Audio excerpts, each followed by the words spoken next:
पिछले वीडियो में हम लोग पढ़े हुए थे क्यूबिकल यूनिट सेल के अवयवी घटक के संख्या का निर्धारण, जिसमें हम लोग पढ़ लिए थे simple unit cell, body centred unit cell, face centred unit cell, end centred unit cell. तो देखे हुए थे सिंपल यूनिट सेल के अवयवी घटक की संख्या 1 होता है, बॉडी सेंटर्ड के लिए 2 होता है, फेस सेंटर्ड के लिए 4 होता है, इंड सेंटर्ड के लिए 2 होता है। अब हम लोग आज पढ़ने जा रहे हैं एक और बहुत ही इम्पोर्टेंट टॉपिक है, जो कि इससे भी क्वेश्चन एग्जाम में आता है। वह भी है types of unit cell. Dimension के आधार पर अब हम लोग देखने जा रहे हैं types of unit cell on the basis of dimension.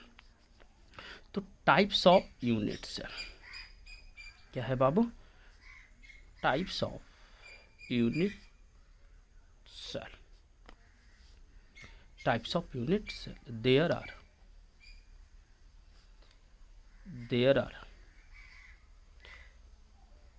3 types of unit cell.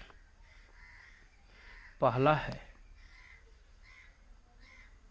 1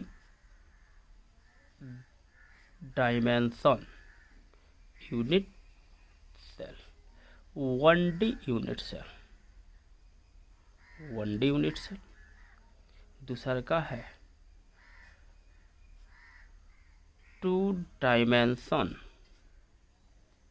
unit cell, 2D unit cell, 3 dimensional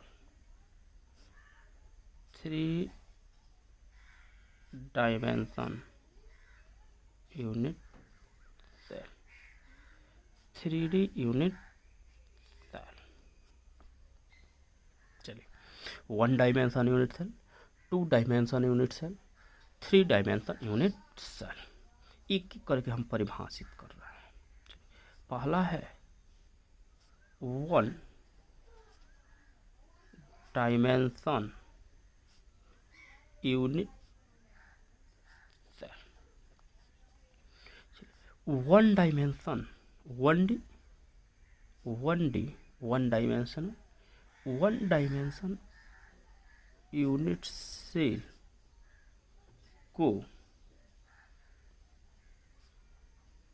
को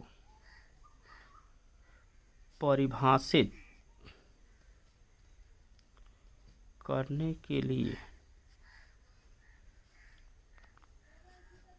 केवल एक ही परिधि या भाग की आवश्यकता होती है। 1 डायमेंशन यूनिट सेल को केवल एक ही परिधि या भाग के द्वारा परिभाषित किया जाता। परिधि या भाग दोनों एक ही होगा, मैथ में अलग अलग होगा, फिजिक्स में अलग होगा, लेकिन यहाँ पे परिधि और भाग को एक ही मानना है। चलिए, एक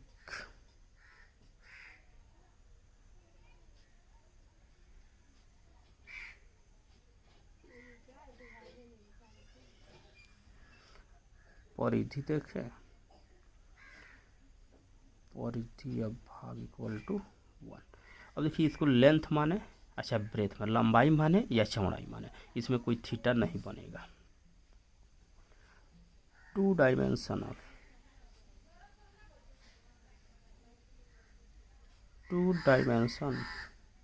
यूनिट सेल,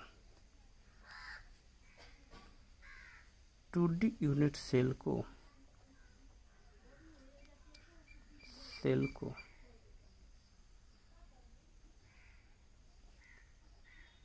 परिभाषित करने के लिए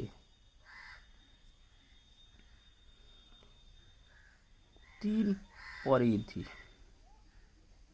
या भाग की 3 परिधि या भाग की आवश्यकता होती है। अब 3 परिधि या भाग क्या होगा देखेंगे नीचे।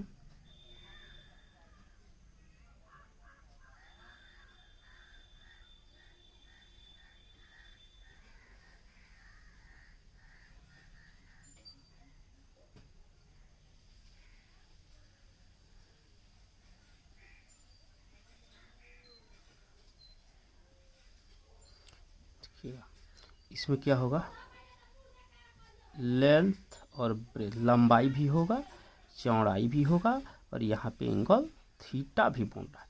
तो अगर मान लीजिए इसको हम अल्फा माने तो इसको बीटा मान रहे हैं, तो इसको क्या मान लेंगे, थीटा मान ले रहे हैं। तो इसके 3 भाग हुए, परिधि कितने हो गए इसके, 3 परिधि हो गए। कितने परिधि हो गए बाबू इसके, 3 परिधि होगा। कौन कौन, तो देखिएगा एक हो जाएगा परिधि